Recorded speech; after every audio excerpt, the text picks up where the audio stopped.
Okey. Ni sambung cerita pasal birthday celebration Amin. Mami dah sampai, Mami kata, "Okey semua, main beratur." Amin pun tak sabar. "Wah, Mami, cantiknya kek Amin. Tak sabarlah Amin, cepatlah Mami, cepatlah Mami." Mami kata, "Nanti dulu Amin, Mami nak buka kotak. Tengok adik Simba tunggu, sabar je." Tengok tu kawan-kawan. Kek tu, si ada strawberry lagi. Kek ni Mami order daripada Manja Pot. Yang ni flavor tuna. Jangan risau, kek ni memang 100% edible for cats. Human pun boleh juga tapi Mami kata tak apalah untuk Amin dengan Simba je lah ya. Ingredients dia pula memang 100% humans grade. Krim dia tu pula, dia buat non-dairy cream. Jadi tak ada masalah lah kalau kucing makan. Nak tengok tu Amin dah mula tak sabar tu.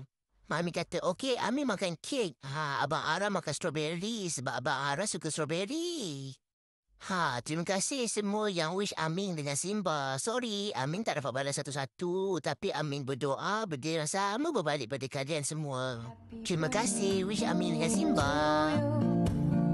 Happy birthday to you.